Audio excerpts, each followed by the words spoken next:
ሰላም ጤና ይስጥልን የተወደዳችሁ የምናለሽ መቲ ፕሮግራማችን ተከታታዮች የዛሬው የእንግዶችን የምናቀርብበት የምናለሽ መቲ ፕሮግራም አሁን ተጀምሯል። ዛሬ ሁለት እንግዶች ከኢትዮጵያ አዘጋጅቻለሁ። ከሲዳማ ክልል ያሉትን እንቅስቃሴዎች ዘርፈ ብዙ ያሉ ችግሮችን የሚያስረዱን እንዲሁም ደግሞ ከኦሮሚያ ክልል ያሉትን ነገሮች እንደዚሁም ግንዛቤ የሚሰጡን እንደዚሁ ደግሞ የኢትዮጵያን አድን ግብረ ኃይል ከውጭ ሶስቱን እንግዶች ይዤ መጥቻለሁ። መታሰቢያ ቀጸላ ነኝ። አብራችን ቆዩ።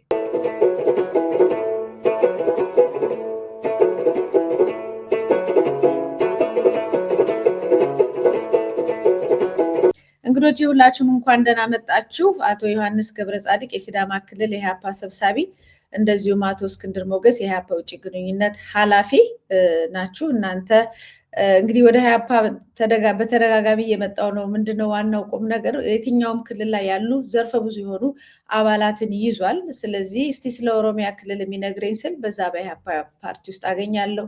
በደቡብ ጉዳይ ላይ በሲዳማ በተለያየ አካባቢ ያሉትን ሁሉ ሰብስቦ ስለያዘ እንደዚህ አይነት ሰዎች እና መረጃዎችን ደግሞ ውጭ ላለው ማህበረሰብ ኢትዮጵያ ላለው ማህበረሰብ በሰፊው ለማቅረብ በቂ የሆነ መረጃ ያላቸው ሰዎች ከውስጥ ስላገኘው ደጋግሜ ነው ኢህአፓን ፓርቲን እየጎበኘ ያለሁት። እጅግ በጣም አመሰግናለሁ ሁላችሁም ስለመጣችሁ። ኢንጂነር ኦባንግ ኦማንም እንደዚሁ ከኢትዮጵያን አድን ግብረ ኃይል ከውጭ ሶስታችሁም እንኳን ደህና መጣችሁ። አድማጭ ተመልካቾቻችን የተከታተላችሁ ያላችሁት የምናለሽ መቲ ነው። እንግዲህ በሳምንት አንድ ጊዜ ከተለያየ አካባቢ ከኢትዮጵያም ከውጭም ያሉትን በትግሉ ላይ በእንቅስቃሴው ላይ ለተሻለ ሀገር ግንባታ የሚንቀሳቀሱትን የማቀራረብ ስራ ነው የምንሰራው። ይሄ ፕሮግራማችን በምናለሽ መቲ ዘወትር አርብ በዩቲዩብ የሚተላለፍ ሲሆን በቴሌቪዥን ደግሞ በኢሳን ቴሌቪዥን ኢትዮጵያ ቀጥታ የሚተላለፍ ነው። እንግዶቼ በድጋሚ እንኳን ደህና መጣችሁ። አመሰግናለሁ። አመሰግናለሁ። ምናልባት ሰሞኑን አንዳንድ እንቅስቃሴዎችም ስላሉ ከዛ ልጀምር መሰለኝ። ሰሞኑን አርሲ አካባቢ የተፈጸመ ግድያዎች አሉ፣ ጭፍጨፋዎች አሉ። ህዝቡን አስቆጥቷል። ከውጭ ከሀገር ውስጥም ከብዙ ዘርፍ ብዙ ሰዎችን አስቆጥቷል። ይሄ ለጊዜው ለአሁኑ ሆነ እንጂ በተከታታይ ብዙ ግድያዎች በየአካባቢው ይላሉ። እንደውም ኦሮሚያ ክልል ያለው ግድያ አሁን ያለው መንግስት በተወሰነ ደረጃ ኦሮሞን እወክላለሁ ብሎ ህዝብ ውስጥ የመደበቅ እንቅስቃሴ ስለሚያደርግ እየተሸፈነ ነው እንጂ ኦሮሚያ ክልል ውስጥ ብዙ ግድያዎች፣ ብዙ ዘርፈ ብዙ መልካም አስተዳደር ችግሮች፣ እገታዎች፣ አፈሳዎች፣ ዝርፊያዎች በጣም ብዙ ናቸው ያሉት። ማህበረሰቡ አንዳንድ ቦታ እንደውም ጨርሶ ጠባቂ የለውም። ግብር ለመክፈልም የሚያስችል ሁኔታም አይደለም ያለው። ለምን መንግስት በየትኛውም ዘርፍ ታች ድረስ ወርዶ የሚያገለግለው ማህበረሰብ አይደለም የሚሉ መረጃዎች በየጊዜው ይመጡልኛል። እና እንደው ምናልባት ጠቅለል አድርገ አቶ እስክንድር የበቀደሙንም የአርሲውን ነገር በመረጃው ካለ ጠለቅ ያለ መረጃ ሊኖርህ እንደሚችል በእርግጥ ሰምተናል። እዛ አካባቢ ያለውን ነገር እንዲሁም በጠቅላላ በተለይ ህዝብ በሰላም ወጥቶ በሰላም የመግባቱን የጸጥታውን ችግር በሚመለከት ያለውን ነገር እስቲ መረጃ ስጠን።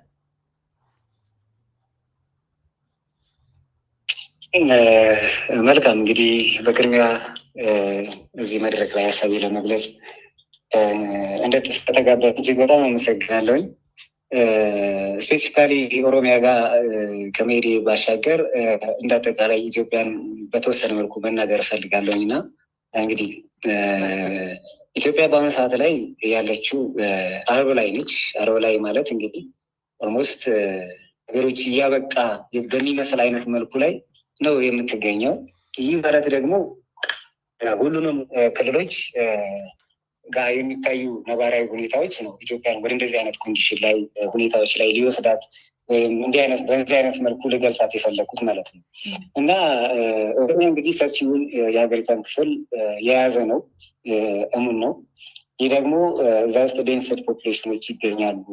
ብዙ ብሔር ብሔረሰቦች እንደ ኦሮሚያ ብቻ ተብሎ የሚታሰብ ብቻ ሳይሆን ህዝቦች በብዛት በተለያየ ብሔር የተለያየ ቋንቋ ተናጋሪዎችን በብዛት የሚገኙበት ክልልም ጭምር ነው። ነገር ግን በጣም በአሁኑ ሰዓት ላይ እጅግ በጣም አሳሳቢ በሚባል ደረጃ ላይ ነው የሰዎች የወጥቶ የመግባት ሁኔታ፣ ከሰዎች ጋር የማውራት መነጋገር፣ ሰርቶ የማፍራት ገንዘብ የማፍራት የመዘዋወር ነፃነታቸው ምን ያክል ተጠብቋል፣ ምንስ ላይ ነው የሚለው እጅግ በጣም ትልቅ ጥያቄ ውስጥ የሚቀርብ ነገር ነው። እንግዲህ እንደ ሀገራችን ኢትዮጵያ ሰው ለመጀመሪያ ጊዜ ተዘርዝቆ ዓለም ላይ ታይቶ የማይታወቅ ነገር በጭንቅላቱ ቁልቁል ተዘግዝቆ ለሞት የተዳረገበት ዓለም ሀገራት ኢትዮጵያ ነች። ይህም ደግሞ ስፔሲፊካሊ በሪጅን ወይም ደግሞ በክልል ስንመለከት ኦሮሚያ ነው። ስለዚህ ከዚህ አንስቶ ስናይ ዓለም ላይ ተደርጎ የማይታወቁ ነገሮች ኦሮሚያ ላይ በደንብ እየተፈጸሙ መሆናቸውን እንመለከታለን እና ከዚያም ባሻገር በመቀጠል ደግሞ ያው ኢህአፓ በመግለጫው ላይም ለማውጣት እንዳመላከተው ወይም ደግሞ በመግለጫ እንደገለጸው በአርሲ ክልል በአርሲ ዞን ውስጥ ያሉት ክርስቲያኖች ስፔሻሊ ክርስቲያኖችን ትኩረት ያደረገ ነገሮች እየተከናወኑ ናቸው። ከዚህ በፊት ኦርቶዶክሳውያን በሻሸመኔ የነበረው ማንኛውም ኢትዮጵያዊ አይደለም የዓለም ሕዝብ በሚያውቀው አይነት መልኩ የተፈጸመውን በእምነት ቦታዎች ላይ ምን ያክል ደም እንደፈሰሰ ለማንም ለዓለም ማህበረሰብ ግልጽ እንደሆነ ይታወቃል እና አሁንም ይሄ ነገር ማብቂያ ሳይኖረው በታጠቁ ኃይሎች እከሌ ናቸው ተብሎ ግምት ሊሰጣቸው በማይችል መልኩ ቢሆንም ግን ስፔሲፊካሊ አተኩሮ ኦርቶዶክሳውያንን የሚመስል የማጥቃት ልክ ሃይማኖት ላይ ያተኮረ አይነት የሚመስል መልኩ ያሉት ጥቃቶች እየተፈጸሙ ናቸው ያሉት እና በአርሲ ክልልም በኦሮሚያ ክልል በአርሲ ዞን የተፈጸመው የ24 ሰዎች የህይወት እልፈት አንዱ ማሳያ ነው። አሁንም አላበቃም። ይሄ ነገር እየተሸጋገረ ያ መፍትሄ ሳይሰጠው በመቅረቱ የተነሳ የልብ የበቃቸው እነዚህ ታጣቂ ማንነታቸው አይታወቅም ተብሎ የሚገለጹት በመርቲ ወይም ልዩ ቦታው ጋዶ በሚባል የእርሻ ቦታ ላይ ደግሞ ዜጎች ታፍነው 5 ዜጎች ታፍነው ተወስደዋል እና ተገድለዋል። ይህ ምንድን ነው የሚያሳየው? ህዝቡ በሰላም ወጥቶ ለመግባት ዋስትና ያጣበት እድሎች ናቸው ያሉት። ምን ሰርቼ ልኑር ሳይሆን ወጥቶ ለመግባት በጣም በስጋት ላይ ያለበት ደረጃ ላይ ነው ያለው እና ያ ማለት ማንም ኢቨን ቤተሰብ እንኳን ለልጁ ኃላፊነት መውሰድ የማይችልበት ደረጃ ላይ ነው። ምክንያቱም ልጅን እንኳን ሱቅ ልኮ መምጣት ምን ያክል አሳሳቢ ነገር እንዳለ ሱቅ ደርሶ ይመጣልኛል ልጄ ብሎ ልኮ እንኳን መጠበቅ ያንን አሳሳቢ የሆነ ደረጃ ላይ እንዳለን ነው ነገሮች የሚያመላክቱት እና ፕላስ ደግሞ እንግዲህ እንደ ኦሮሚያ ህዝብ በአብዛኛው ኢኮኖሚውን ብንመለከት በእርሻ ስራ ላይ የተሰማራ ነው የሚገኝበት እና አሁን ላይ በእርሻ ስራ ተሰማርተው ሰዎች ወደ አርሲ አዳማን አለፍ ብሎ ብንመለከት ፍሩታን አጠቃሎ በአሁኑ ሰዓት ላይ የሽንኩርት ምርቶች ተመርተው ወይም ደርሶ ገበሬው መሸጥ የሚችልበት ደረጃ ላይ ነው ያለው። እነዛን ያመረታቸውን ምርቶች ሸጦ ብዙ ዋጋ የከፈለበት 3-4 ወር ብዙ ዋጋ የከፈለበት ምርት ሸጦ ለውጦ ማግኘት መጠቀም የሚችልበት እድል ላይ አይደለም ያለው። ምክንያቱም ሰርቶ አዝመራው ደርሶለታል። ያን ሸጦ ለመጠቀም ነጋዴዎች እዛ ቦታ ሄደው ያንን ገዝተው ወደ በሀገሪቱ የተለያዩ ክፍሎች አዘዋውረው ለመሸጥ የሚችሉበት እድል ስለሌለ ወይም ደግሞ ሀገሪቷ ሴኪሪቲ የመንቀሳቀስ ነፃነቷ በብዙ ቦታዎች ተዘዋውሮ እነኛን ነገሮች ማዳረስ በማይቻልበት ሁኔታ ላይ ስለሆነ ያለው ገበሬዎች አብዛኛዎቹ በሚገርም የመሬት ሁኔታ ላይ ናቸው ያሉት። ብዙዎች ሄጄ አሰስ ለማድረግ እኔም በቦታው ተገኝቼ ለማየት የሞከርኩት አለ። በቃ ትተውት ማሳሪያ ትተውት ነው ያለው ያንን። ስለዚህ ኢኮኖሚው ምን ያህል እየወደቀ እንደሆነ ማህበረሰቦች የሰሩትን ነገር እንኳን ሸጠው ለውጠው መጠቀም የማይችሉበት እድል እንደሌለ ፕላስ ሰዎች ከቦታ ቦታ መዘዋወር እና የሚፈልጉትን ነገር ማድረግ የሚችሉበት እጅግ በጣም ጠባብ ሁኔታ እንደሆነ የሚያመላክት ነው። እንደው በአጠቃላይ አሰስ እናደርገው ነው እና በዚህ ሁኔታ ላይ ሆኖ ሳለ ግን አሁን ላይ ምርጫ ወደፊት እንደሚኖር ይታሰባል። ስለዚህ ሀገር እንደ ኦሮሚያ የመረጋጋት አይታይበትም። በተለያዩ ቦታዎች ላይ ግድያዎች አሉ። እነኚህ መፍትሄ ተሰጥቷቸው ለዛ ድርጊት ዋና ተዋናዮች ናቸው የሚባሉ ተይዘው እርምጃ አልተወሰደባቸውም።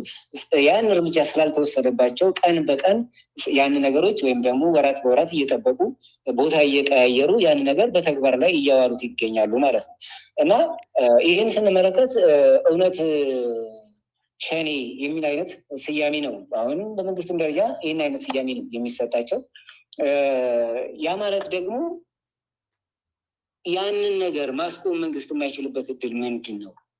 ይሄ ከጥያቄ ውስጥ የሚወድቅ ነገር ነው እና ሰው ተዘዋውሮ የሀሳቡን በነፃነት መግለጽ የሚችልበት እድል በጣም የጠበበ ሁኔታ ነው ያለው።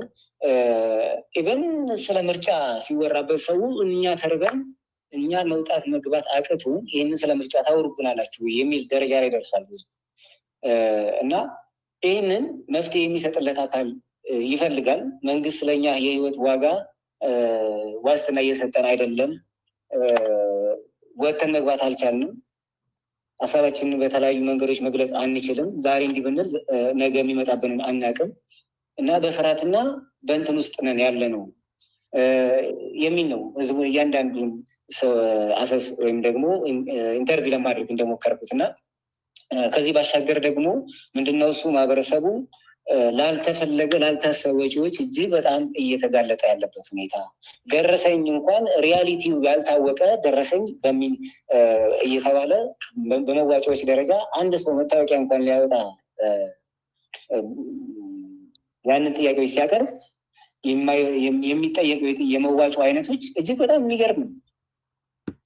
ያ የለኝም ሰው መታወቂያን በገንዘብ መግዛት ያለበት ደረጃ ነው ያለው። ለታጣቂ አዋጡ ይባላል፣ ለቢሮ ማሰራ ይባላል።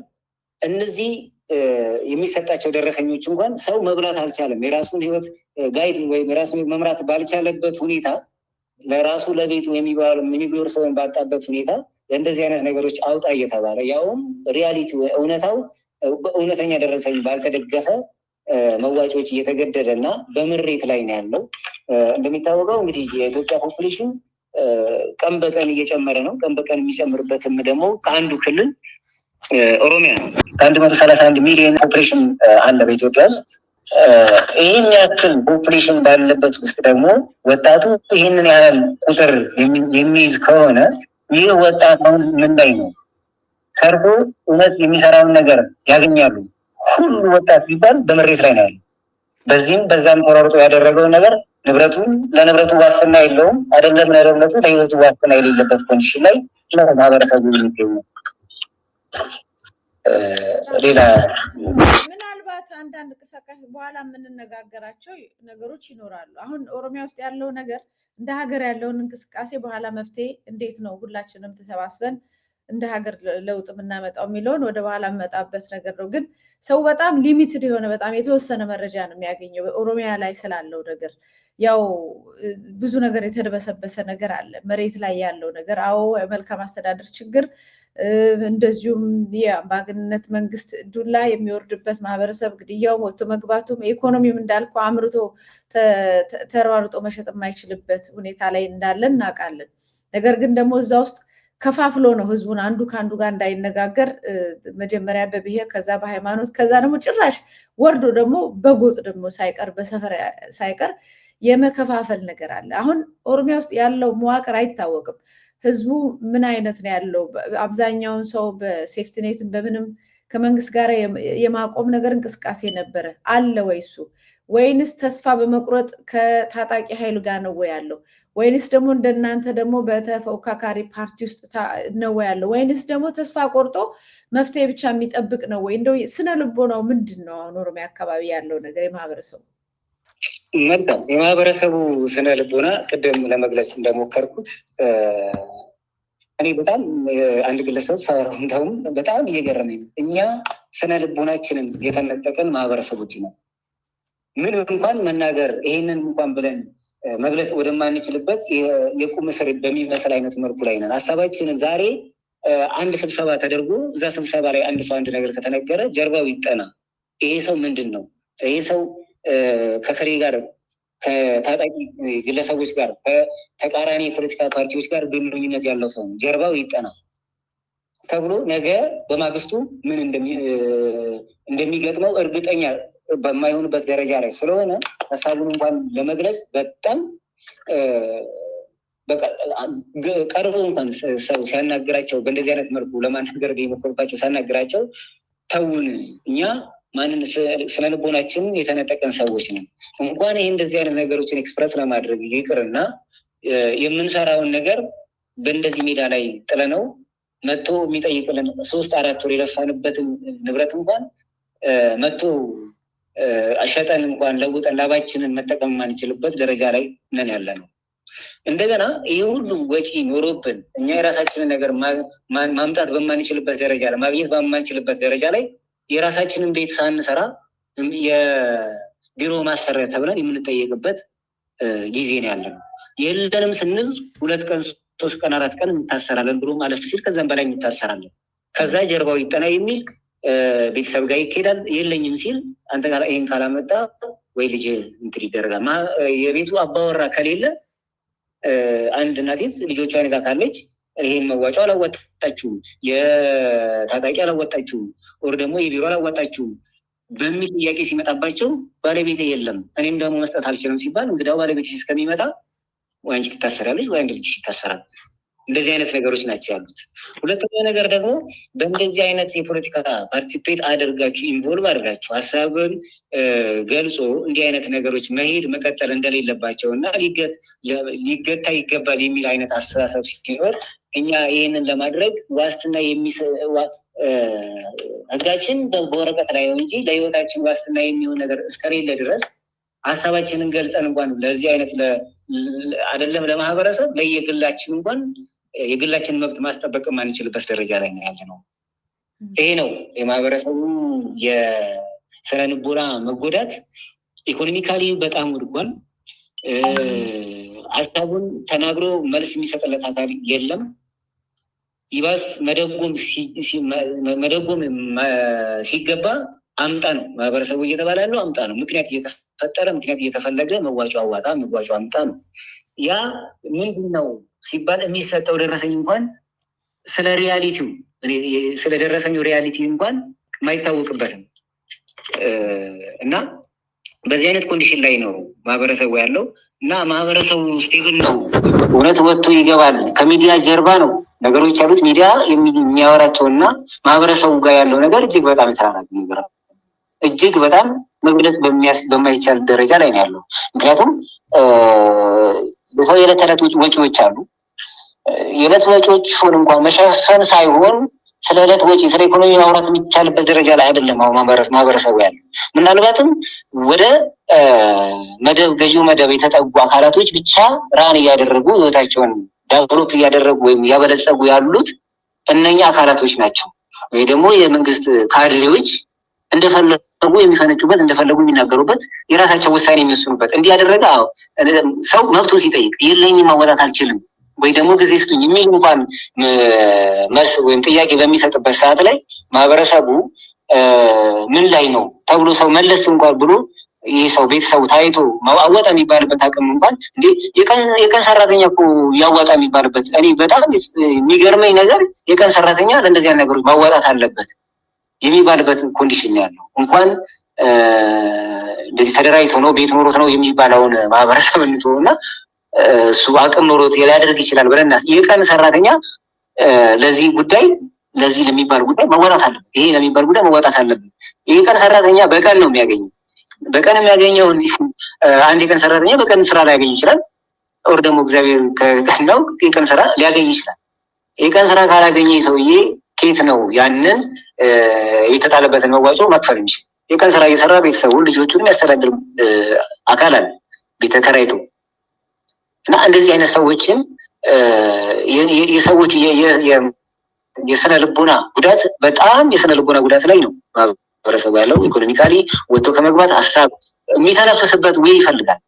የሚተነፍስበት ማለት ችግሩን ምን አይነት ችግር ላይ እንዳለ፣ ልጆችን እንዴት እንደሚያስተምር፣ የራሱን ህይወት እንዴት እንደሚመራ፣ በምን አይነት የስጋት ሁኔታ ውስጥ ወጥቶ እንደሚገባ ስሜቱን የሚገልጽበት መንገድ ይፈልጋል። ነገር ግን መግለጽ የማይችልበት ነገሮች የታጠሩና ብሎክድ የሆኑ ነገሮች ብቻ ናቸው ያሉት እና ማንም መንግስት ይህንን ኃላፊነት ወስዶ የኔን ህይወት መንገድ እንኳን ወጥቼ መግባቴን ያላረጋገጠልኝ ህይወቴን ያላረጋገጠልኝ አካል እንዴት ነው እኔ ሀገሬ ወይም ደግሞ እኔ የሚል ማህበረሰቤን ወክዬ እንደዚህ አይነት ሀሳብ አውጥቼ ተናግሬ መቼ የት ልገባ ነው ሀሳብ አውጥቼ ከተናገርኩ በኋላ የት ልገባ ነው እውነት እንደዚህ አይነት ማህበረሰቡ ያለውና ሀሳቡንም እንዳይገልጽ ኢኮኖሚካሊ እንትኑ ፉልፊል እንዳያደርግ የመንቀሳቀስ የኢኮኖሚ የመስራት እንትኑ የተነጠቀበት ደረጃ ላይ ነው ያለው ባጭሩ ለማለት ያህል። ዮሐንስ ገብረጻድቅ የሲዳማ ክልል የአፓ ሰብሳቢ ምናልባት አሁን ቅድም እንደገለጽነው አቶ እስክንድር በኦሮሚያ አካባቢ ያሉትን እንቅስቃሴዎች ማህበረሰቡም እንዲያውቅ መረጃ እንዲኖረው የተገለጸልን ነበር። አሁን በሲዳማ አካባቢ ያሉትን ነገሮች እንነጋገር በኋላ እንደ ሀገር ምን አይነት ለውጥ ማምጣት አለብን የሚል ነው እንወያያለን። ግን አሁን ከዚህ ቀደምም በአጀንዳችንም እንደተስማማ ነው የመልካም አስተዳደር ችግሮች፣ የኑሮ ውድነት፣ የሙስና መስፋፋት፣ የህዝብ ንብረትና ሀብት በባለስልጣናት መወረስ፣ የክልሉ የሚገኘው ፓርቲ ብልጽግና ቅርንጫፍ ጽህፈት ቤት የሚያደርጉትን ነገሮች ጠቅላላ እንደዚሁም የመንግስት ሰራተኛ ቅጥር አለመኖር የመሳሰሉትን ዘርፈ ብዙ የሆነ ችግሮች ተገልጸውልኝ ነበርና እንደው ለመግቢያ ጠቅላላ ተደርጎ እዛ አካባቢ ያለውን ነገር በተለይ ክልል ከመሆኑ ጋር ተያይዞ ብዙ ችግሮች የተፈቱ ይመስል ነበርና አሁን ግን ችግሮች በጣም እየባሱ ነው የሚሉ መረጃዎች ናቸው የሚወጡት እና እስቲ ለተመልካቾች ለአድማጭ ተመልካቾቻችን መረጃውን ያካፍሉ።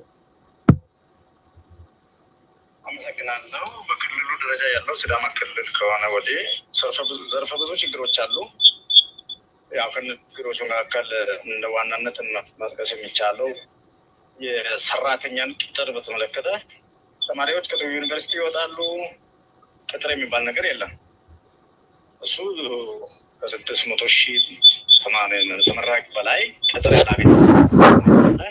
ይህንን ደግሞ ለማስታገስ ተብሎ ስራና ክህሎት ጽህፈት ቤት በማህበር አደራጃለሁ ይላል። የሚደራጁም ወደ ስራ የሚገቡም የሉም። የሚደራጀውም የባለስልጣን ልጅ ነው፣ የባለስልጣን ቤተሰብ ነው። ድሃው ልጅ የሚደራጅበት እድል የሚያገኝበትም ሁኔታ የለም። ይህ ትልቅ ክፍተት አሁን ሙሉ በሙሉ ተቋርጧል። ምናልባት መልሰው ሲደውሉ የምንነጋገርበት ይሆናል። መልሰው ሲደውሉ ወደ ኢንጂነር ኦባንግ እንሂድ። አቶ እስክንድር መስመር ላይ ነው ያለው። እንግዲህ መቼም በጠቅላላ ሀገሪቷ ላይ ያለውን ነገር የምናውቀው ነው። አሁን እናንተም ጋምቤላ አካባቢ ያለውንም ነገር ትከታተሉታላችሁ። አዲስ መረጃ ካለ እሱንም ኢንጂነር ኦባንግ ታካፍለን መልካም ነው። ግን በየአቅጣጫው እንደዚህ ነው። በር ተዘግቶ በክልል ከተቆራረጠ በኋላ ያው ወያኔ ባደራጀው መልኩ ከቆራረጡት በኋላ እዛው በተዘጋበት በተከለለ ክልል ውስጥ ታፍኖ እንዲቀመጥ ነው ማህበረሰቡ የሚደረገው። ከዛ ወጥቶ በጋራ አንድ ላይ ሆኖ ተደራጅቶ ለውጥ እንዳያመጣ የሚደረጉ ብዙ ሴራዎች ስላሉ ወደዛ እንዴት ነው የምንሄደው የምንለውንም ሀሳብ ትሰጥበታለህ። ምናልባት ጋምቤላ ላይ መረጃዎች ካሉ ወይ እዛ አካባቢ ካካፈልከን በኋላ እንግዲህ ይህን ችግር በእርግጥ እንደ ሀገር አሁን ጋምቤላ ላይ ያለው ሁኔታ አስቸጋሪ ነው። ውጥረቶች አሉ በእርግጥ ምክንያቱ እዛ ባለፈው ጊዜ በመንገድ ላይ ደፈጣ ተደርጎ ህዝቡ እንዲሸበር ወይም ህዝቡ እንትን እንዲሆን ትንሽ ችግር ተደርጎ ነው። ያ እንግዲህ ያው ሁሉ ጊዜ የሚጠቀሙበት መንገድ ስለሆነ መንግስት የሚጠቀምበት መንገድ ስለሆነ በተለይ ሁለቱ ብሔረሰቦች አኝዋክና ኑዌርን ለማጋጨት ማንኛውም ነገር በሚፈልግበት ጊዜ ሁለቱ ብሔሮችን ቶሎ ለማጋጨት እና ክልሉ ችግር ውስጥ እንዲገባ የሚደረገው እንቅስቃሴ ነው። ይህንን እንግዲህ የመንግስት ስልት ነው። ስለዚህ እንደ ሀገር በእርግጥ በአሁኑ ጊዜ በኢትዮጵያ ውስጥ ያለው ሁኔታ በሙሉ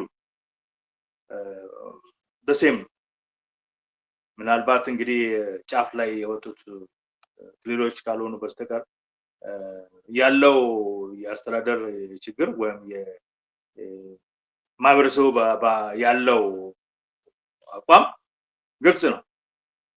ምክንያቱም ስራ የሚሰራበት ሀገር እንዳልሆነ ነው።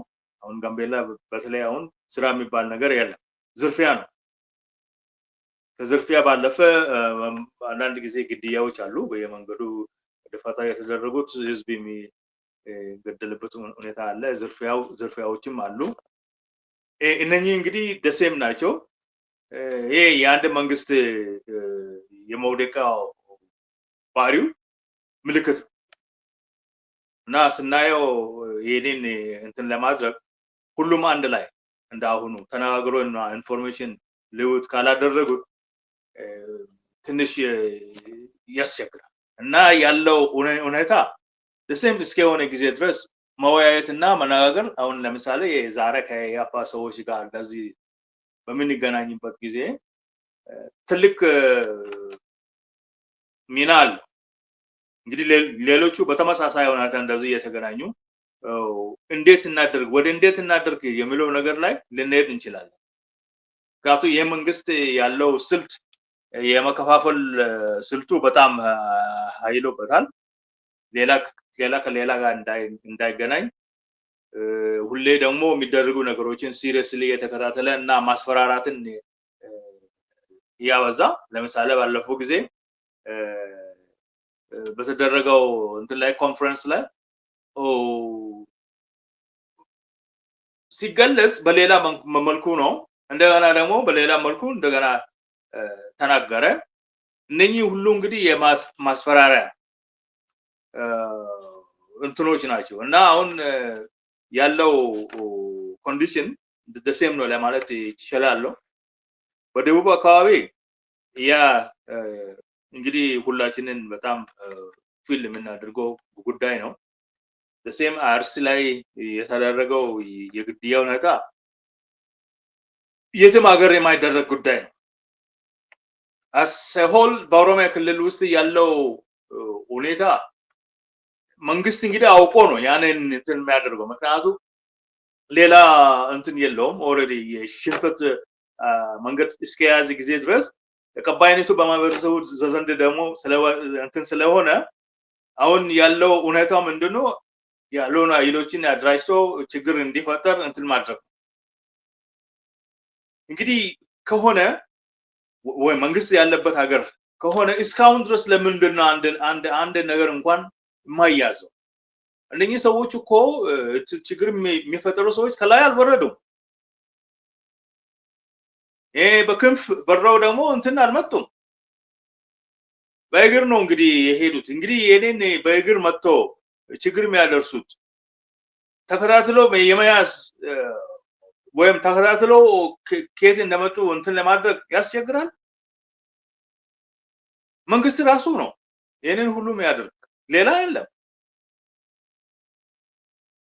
እና ለዚህ ሁሉ እንግዲህ ትኩረት አለመስጠት የራሱ ሽንፈት ነው። ሽንፈቱ እንግዲህ በዚህ አይደበቅም። ኢትስ ክሊር። እንኳን አይን ያለው ሰው ይቀርና እውር ራሱ እስከዛሬ ድረስ በተፈጠሩት ችግሮች በኦሮሚያ ክልል ውስጥ የተፈጠሩ ችግሮችን እስከዛሬ ድረስ እንትን ባገኘ ነበር። ግን አይን ያለው መንግስት እንደዚህ አይነት ነገር እንትን አያደርግም። ይህ መንግስት ለራሱ ማህበረሰብ የሚያስብ መንግስት አይደለም። ከላይ ጀምሮ እስከታች ማለት ነው። ለዝርፊያ የተቀመጠ ምንም ሪራይ የሌላቸው እንትኖች ናቸው። ይሄ ሁሉ ይዘን መጓዝ አንችልም። we have to cooperate። እኛ ተባብረን ማስወገድ መቻል አለብን።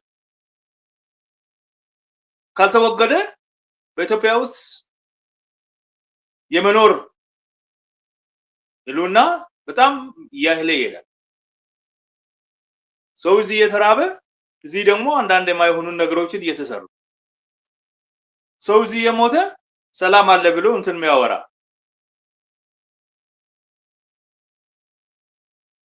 ይሄ ሁሉ እንግዲህ ከአንድ መንግስት የሚጠበቁ ጉዳዮች ናቸው አይደለም። የሰው ቫልዩ እንትን የረከሰበት ክርስትና አልፎ ምንም እንትን የማይደረግበት ሀገር ኢትዮጵያ ብቻ ነው። በየቀኑ ሌሎች ሀገሮች ስለ ልማት ሲያወሩ ኢትዮጵያ የግድያ እንትን ነው የምንሰማው። ትንሽ ሰርቶ ብዙ ሰራን ብሎም እንትን የሚያደርጉ አካላቶች ናቸው። ስለዚህ እንደኔ ግምት እና እንደኔ አስተሳሰብ ሁላችንን እንደዚሁ የተገናኘን ሚዲያዎች ልክ እንዳሁኑ ሚዲያ ፕሮፓጋንዳ የተደረገ የፋኖች ትግልን ማፋጠን የምንችልበት ሁኔታ የፋኖና የትጥቅ ያላቸው አካላቶች ልክ እንትናቸው እንዲያፋጥኑ እንትን ማድረግ ነው እንጂ ዋናው እንትን እና ያ ካልሆነ በስተቀር ሰው ያልቃል ቢጨርስም ምንም ደንታ የለውም እና ለዚህ ሁሉ እንግዲህ ሁላችንን መደማመጥ መቻል አለብን ሀሳቦቻችን ደግሞ ማሸራሸር መቻል አለብን ብዬ ነው የሚገመተው አመሰግናለሁ ወደ አቶ ዮሐንስ ስልኩ አሁን ሰርታል ከቆምንበት በዛውን ቀጥል እና ክልል ከመሆኑ በኋላ ምንም አይነት ኦፊሻል የሆነ ቅጥር የለም ማለት ምን ማለት ነው ምንም ኦፊሻል የሆነ ቅጥር ያው ቅጥር ማስታወቂያ ወጥቶ ሴክተሩ ማስታወቂያ አውጥተው ሰራተኛ ይሄንን ህልቾ እንፈልጋለን የሚል ቅጥር የለም ቅጥር በውስጥ ታዋቂነት ነው የሚያልቀው መስሪያ ቤቶች በውስጥ ቀጥረው ሲቪል ሰርቪስ አሳፎት እንጂ ማስታወቂያ ወጥቶ ተወዳድሮ ምን አድርጎ የሚቀጠር ነገር የለም ያው ቀድሞ ቅጥር ነው ለማለት አይደለም ለመቀጠር አንድ ጽዳት ሰራተኛ እስከ 30,000 ብር ጉቦ እየሰጠ የሚቀጠርበት ሁኔታ ነው ያለው ስለዚህ ከባድ ነገር ነው በእኛ ክልል ላይ በቅጥር ሁኔታ ሌላው የፓርቲዎች ምክር ቤት ያው ሁለተኛ ብልጽግና ጽፈት ቤት ወይም ብልጽግና ልሳን ሆኖ ነው እየሰራ ያለው ለተቋቋመለት ዓላማ ራሱ ለይቶ አቅም የሚሰራው የብልጽግናን ተልዕኮ ነው የሚያስበው ብልጽግና የራሱን ተልዕኮ ይሰጠዋል የፓርቲዎች ምክር ቤት የፖለቲካ ፓርቲዎች ምክር ቤት ያንን ተልዕኮ ይዞ ያስፈጽማል እስከታች ይወረደ እንደዚህ አድርጉ እንደዚህ እናድርግ እንጂ ተፎካካሪ ፓርቲዎች ህልውናቸውን ርዕዮታቸውን ሐሳባቸውን እዛ እንሽራሽረው ወደ አንድ አቅጣጫ ለመምጣት እድል የሰጠ ስርዓት የለም ይህ ደግሞ ከባድ ነገር ነው በኢኮኖሚው ዙሪያ ላይ ኑሮ ውድነት ለህብረተሰብ ማቅመሻ ሆነለም ይህ ደግሞ እንደ ከባድ ነገር አለ አሁን የሚታየው ከመስከረም ወዲህ በኑሮ ውድነቱ ጣራ ነክቷል ከዕለት ዕለት ኑሮውን ለመግፋት የሚጥሩ ሰዎች ቁጥራቸው ከባድ ነው ኑሮው ገንዘቡ መግዣ የመግዛት አቅሙን ዜሮ ሆኖ ነው ያለው ይህ ከክልሉ መንግስት ይህንን ንግድና ገበያ ትስስር ቢሮም ይህንን ጉዳይ ለማስፈጸም የታቸሩ ለመስራትን ያው ቅድም እንደምለው ሙስና ከባለሀብቱ ጋር የተያያዙ ነገሮች ስላሉ በተግባር እየተሰራ አይደለም እና እነዚህ አይነት ነገሮች አሉ መልካም አስተዳደር የሚባል ነገር የለም የሰላሙ ነገር እንዴት ነው አሁን አካባቢው እኮ አካባቢውን ምናስበው አካባቢው የኢትዮጵያ የቱሪስት ዴስቲኔሽን ነው እዛው የኢትዮጵያውያኑ ከውጭም ለሚመጣው ማህበረሰብ ምናስጎበኘው አካባቢ ሰው ሁሉ ሄዶ ጥሩ ጊዜ አሳልፎ ይመጣበት ነበር አሁን ያለው እንቅስቃሴ እንዴት ነው እሱን አስመልክቶ አሁን ያለው ጸጥታ ዙሪያ ላይ ግዴታ የተራበት ነው ያለው ለመጎብኘት ለመገብቶ ለመውጣት ሌሎች ጉዳዮች ላይ ችግር የለበትም ግን ውስጥ ላሉት ለህዝቡ ታመነበት ትናንት ለመረጠው ክልል ይሁንልኝ ብሎ አምኖ ካርድ ላለው ህዝብ እየተሰራ አይደለም የክልሉ ህዝብ በጭቆና ውስጥ ነው ያለው እንጂ ሌሎች ጉዳዮች ላይ ያው እየተሰራ ነው በቱሪዝሙ ዘርፍ የተሰራ ሌሎች ለመጎብኘት ምን ለማለት ለሚደረጉ ነገሮች እና በአብዛኛው በኢኮኖሚው ዙሪያ ላይ በመንግስት ሰራተኛ ዙሪያ ላይ ይሄ ነው የማይባሉ በወረዳ በክልሉ ውስጥ ወደ 44 ወረዳና 8 ክፍለ ከተማ አለና በአብዛኛው በሚባል ደረጃ እድገት የሚባል ነገር ከ2012 ጀምሮ ለሰራተኛ ተሰጠ አይደለም ደረጃ እድገት ደብዳቤ ነው የሚሰጠው ግን ገንዘቡ ወጪውን አይሰጥም ሆስፒታሎችን ብንመለከት የስም ሆስፒታል እንጂ የመድኃኒት ያቅርቦት የለም አርሶ አደር ጤና መድን አለው ይመጣል ይቆርጣል መድኃኒት የለም ከግል ግዛ ይባላል ጤና መድን የሚጠቅመው እዚህ ጋር ከዶክተሩ ጋር ሊገናኝ ነው ዶክተር እና የፔሸንት ካርድ እንጂ መድኃኒት የሚባል ነገር በሆስፒታሎች የሉም የራሱ ትልቅ ችግር ነው በአንጻራዊው ላይ ካለው አሁን ሰፊ ሆስፒታሎች አሉ፣ ባለሙያዎች አሉ። ባለሙያ ይቀጥራል፣ 3 ወር ይሰራል። ዲዩቲ የሚባል ነገር ስለማይከፈለው ለቆ ይጠፋል። ክልሉ በዚህ ጉዳይ ላይ ችግር ላይ ነው ያለው። ይህንን ነው ያለው። አንዳንድ መረጃዎች ላይ ያለኝ ይሄ ነው። መልካም፣ በጣም አመሰግናለሁ። እዚህ እንግዲህ ወደ መረጃዎቹ ያው ያሉት ነገሮችን ለማሳየት ሞክረናል። ለለውጥ ደግሞ የሚደረጉ እንቅስቃሴዎች አሉ። እናንተ በእርግጥ አንደኛውን መስመር ይዛችኋል። በሰላማዊ ትግል ፓርቲ አባል ሆናችሁ እየተንቀሳቀሳችሁ ነው። አመራርም ላይ ያላችሁ ሰዎች ናቸው እና ምናልባት ወደ እስክንድር ነው መጣው፣ ወደ አቶ ዮሐንስ መጣለሁ። አሁን ይሄኛው ውጪ የሚደረግ እንቅስቃሴ አለ። ኢትዮጵያ ውስጥ ደግሞ ዘርፈ ብዙ የተለያዩ ፓርቲዎችም አሉ። በእርግጥ ቅንጅት እየተፈጠሩ ነው በየአቅጣጫው። ነገር ግን ሰዎችን በቡድን በክልል በቋንቋ ገድቦ በማስቀመጥ እንዳይነጋገሩና ዘላቂ ሰላም እንዳይፈጠር ወደ መንግስትም ህዝቡ አንድ ላይ ሆኖ እንዳያነጣጥር የተሰሩ ብዙ ስራዎች አሉ። ከፋፍለ ግዛው በሚለው መሰረት ማለት ነው። እና እንዴት ነው አንድ ላይ ተነጋግሮ አንድ ሀገር ነው ያለን፣ ችግራችን ተመሳሳዮች ናቸው። በሁሉም አካባቢ ማህበረሰብ እንደ ማህበረሰብ አልፎለት አያውቅም። ገዢ ነው ሁሉ ጊዜ በመጣ በሄደ ቁጥር የሚጠቀመው እና ይሄን ማህበረሰቡ ታች ያለው ማህበረሰብ ወደ አንድነት የማምጣት ስራ ወይንም አዲስ ለውጥ የማምጣት ስራ እንዴት ነው ሊካሄድ የሚቻለው? ምናልባት እናንተ ሀሳብ ትሰጡበት። ወደ አቶ እስክንድር ልምጣ። ይህን ጉዳይ ፓርቲዎች አሉ በኢትዮጵያ ውስጥ እና እንደ ክልልም እስከ 20 ፓርቲዎች አሉ። እነዚህ ክልል ውስጥ ያሉ ፓርቲዎች ከተወሰኑ ፓርቲዎች ውጭ የገዢው ፓርቲ ምርኩዝ ናቸው።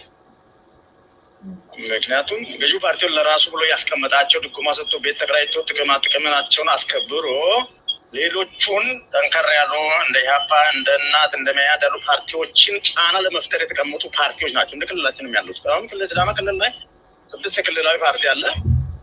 6 ክልላዊ ፓርቲውም የራሱን ርዕዮት ተሞጥቷል። ግን ከብልጽግና የሚያገኘው ድጎማ አለ። ሌሎችም ፓርቲዎች እንደዛ አሉ። ሀገራዊ ፓርቲዎችም እዛ ላይ ተጨፍልቀው ነው ያሉት። ይህንን እስከታችኛው እርከን ተወርዶ እንዳይሰራ እዚህ ጋር ያሉ በማቅራቢ ሂደቶቹ ያዙ። አንድ ሰራተኛን በግዳጅ ደሞዝ ይቆርጣል። በግዳጅ ህንፃ እየሰራው ነኝ ይላል። በግዳጅ ሌላ ነገር ይላል። ከኔ አባል ውጭ ከሆንክ ደግሞ እንደዚህ አደርጋቸዋለሁ፣ ደሞዛችሁ አስበሉም፣ አባርራለሁ፣ እርሻችሁን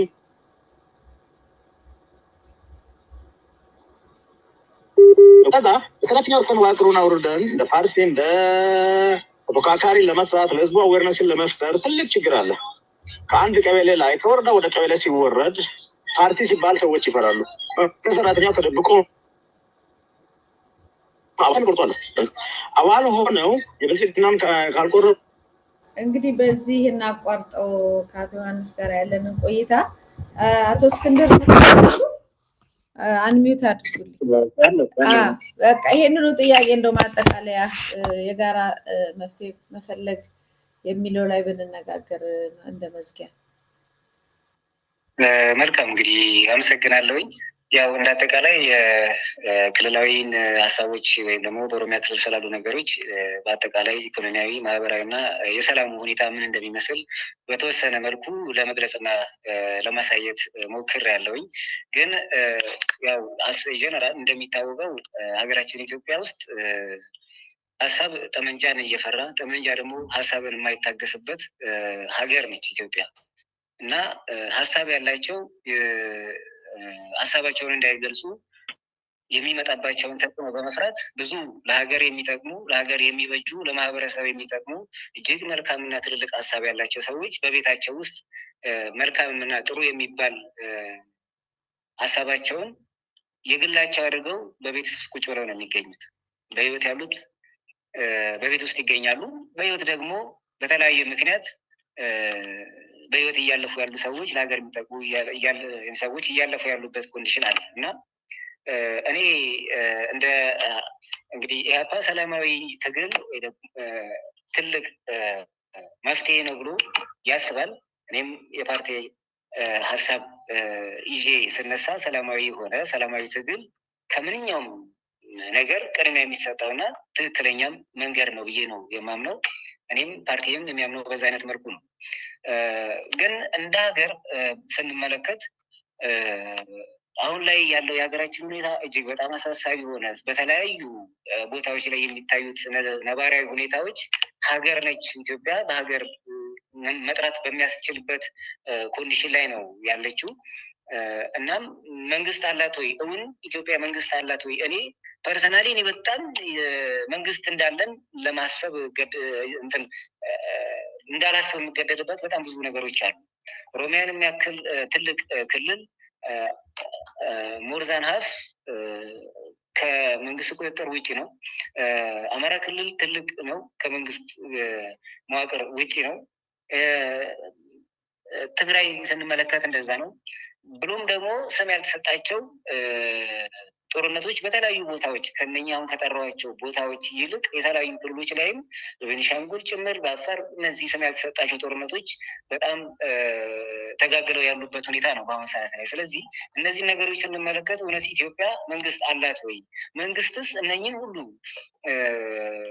ክልሎች እና ቦታዎች ሳያስተዳድር መንግስት ነኝ ብሎ ያወራሉ የሚለው ጥያቄ ውስጥ የሚወድቅ ነገር ይሆናል እና ግን ሀገር እንደ ሀገር እንድትቀጥል ካስፈለገ ሃይማኖት ተኮር ጥቃቶች መኖር መቻል የለባቸውም። ሀሳብ በነፃነት ማህበረሰቦች ወይም ደግሞ ግለሰቦች ምሁራን ሀሳባቸውን ገልጸው የሚናገሩበት እና ለሀገር የሚጠቅም ሀገር እንድትቆም የሚበጅ ሀሳብን ኤክስፖዝ የሚያደርጉ አካላቶች መደበቅ የለባቸው፣ መውጣት መቻል አለባቸው። ወደ ፊት ለፊት መውጣት አለባቸው። ምህዳሩ ለዚህ ደግሞ የሰፋ መሆን መቻል አለበት።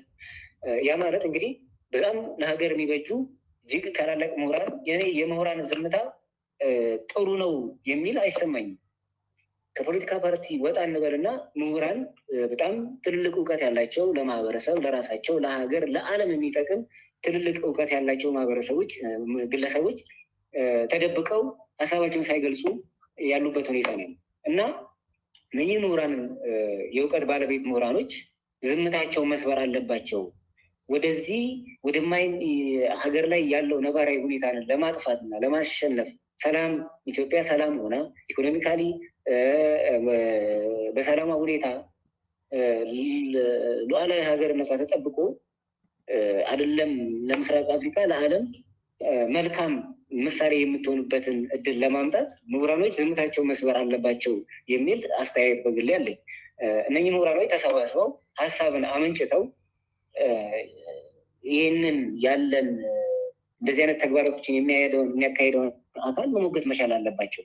ቢቻል ሰላማዊ ትግል በሚያደርጉ የፖለቲካ ፓርቲዎች ውስጥ ኢንቮልቭ በማድረግ ሀሳባቸውን ገልጸው ሰው ዘላለም አይኖርም እዚህ ምድር ላይ ሀሳብ ደግሞ ዘላለም የሚኖርበት እድል አለ። ምክንያቱም ኢፌክቱ ዘላለማዊ የሆኑ ነገሮችን አስቀምጦ ስለሚሄድ እና ሀሳባቸውን አውጥተው በተለያዩ የፖለቲካ ፓርቲዎች ጆይን አድርገው ማህበረሰብን በማንቃት ይሄ ክፉ የሚባል ነባራዊ ሁኔታ በሀገር ውስጥ ያለውን ነገር እንዲጠፋ የራሳቸውን ኮንትሪቢሽን ማድረግ መቻል አለባቸው።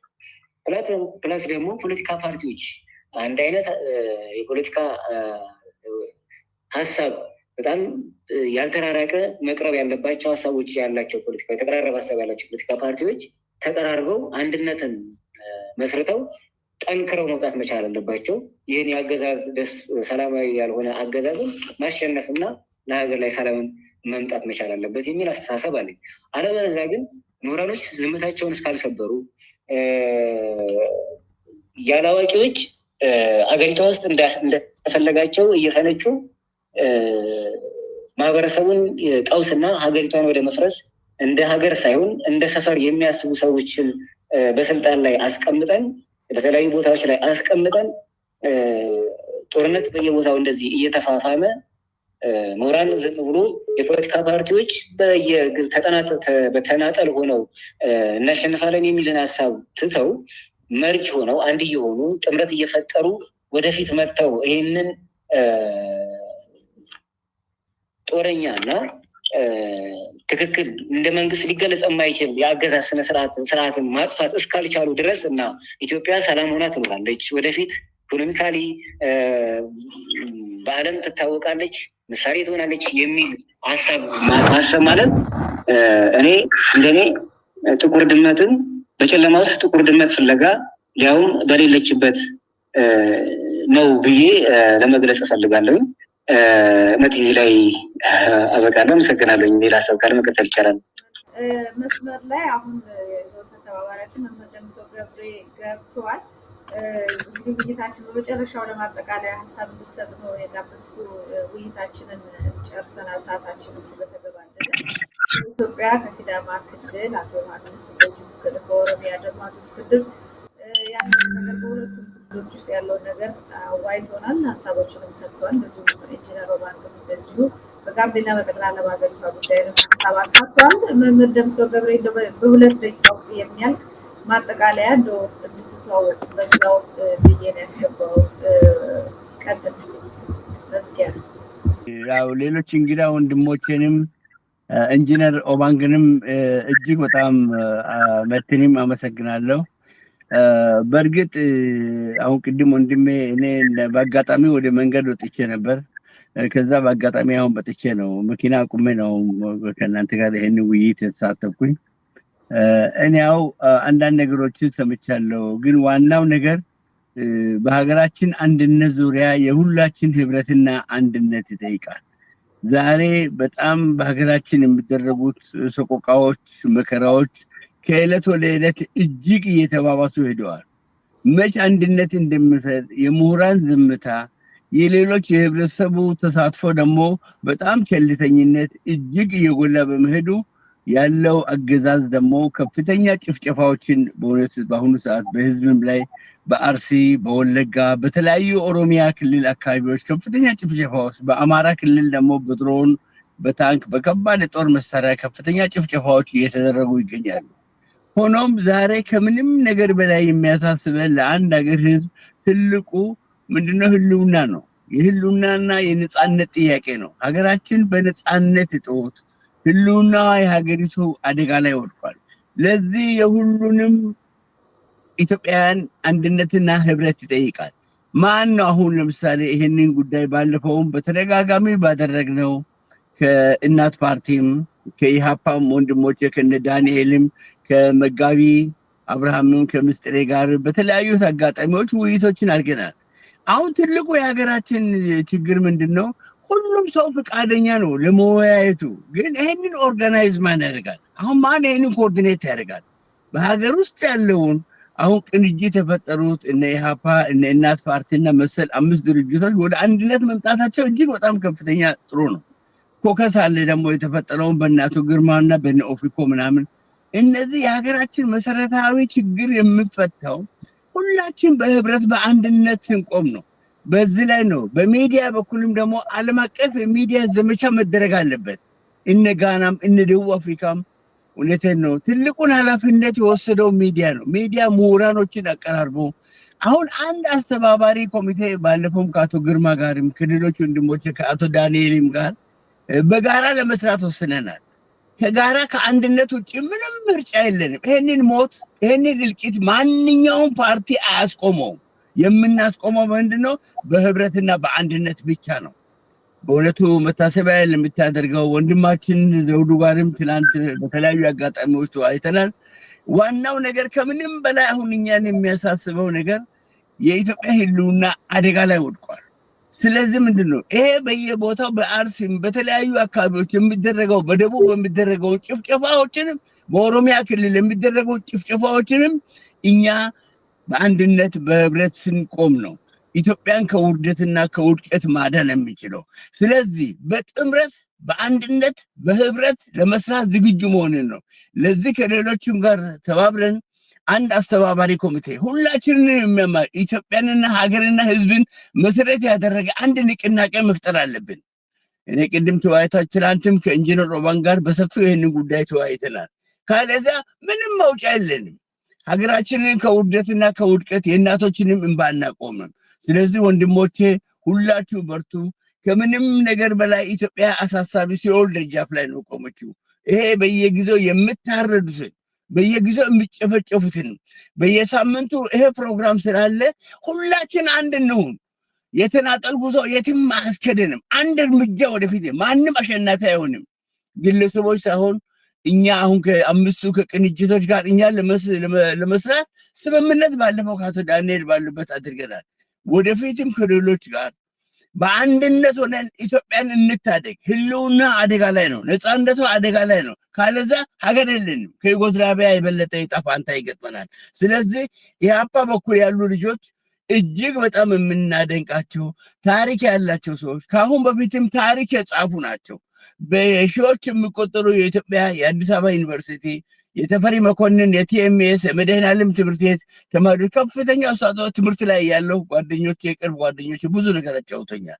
አቶ ዳንኤል ጋሪም ባለፈው በወላይታ አካባቢ በተደረጉ ጭፍጨፋዎችም ላይ እውነትን ነው ትልቅ ውይይት አድርገናል። ስለዚህ ኢትዮጵያን የምናድነው በአንድነት ህብረ ብሔራዊነትን ይዘን ነው። የአማራው ሞት የኔ ነው፣ የኦሮሞ ሞት የኔ ነው፣ የደቡቡ ሞት የኔ ነው፣ የጋምቤላ ሞት የኔ ነው ብለን ነው። ስለዚህ አንድ እንሁን፣ እንሰባሰብ። መውጫችን ይሄ ነው። ኢትዮጵያን አሸናፊነት የሚያደርገው ይሄ ነው። ሁላችሁን ወንድሞቼ እጅግ በጣም አመሰግናቸዋለሁ። መኪን ታንክ ዩ ሶ ማች። እኔም አመሰግናለሁ። እንግዶች አቶ እስክንድር ሞገስ፣ አቶ ዮሐንስ ገብረጻዲቅ ከኢትዮጵያ፣ እንደዚሁ መምህር ደምሰው ገብሬና ኢንጂነር ኦማን አራታችሁም መታችሁ በኢትዮጵያ ጉዳይ ላይ በሀገራችን ጉዳይ ላይ ግድ ብላችሁ ሀሳባችሁን ስላካፈላችሁ መረጃዎችንም ስለሰጣችሁ እጅግ በጣም ነው እናመሰግነው። እንግዲህ በሌላ ጊዜ እስከምንገናኝ ይህ ነገር ይቀጥላል ተስፋ እናደርጋለን። ስለነበራችሁ ቆይታ እጅግ በጣም አመሰግናለሁ። አድማጭ ተመልካቾቻችን ስትከታተሉ ቆያችሁት የዛሬው የምናለሽ ፕሮግራማችን ነው። እንደተለመደው እንግዲህ ከተለያየ ዘርፍ ያሉ ኢትዮጵያውያንን አሰባሰብ ጉዳይ ላይ እንዳንተኛ ነቃ ብለን ሀገራችን እንድንጠብቅ የመወያያ መድረክ አዘጋጅተናል። የዛሬው በዚህ ፈጽመናል። ዳግም እስከምንገናኝ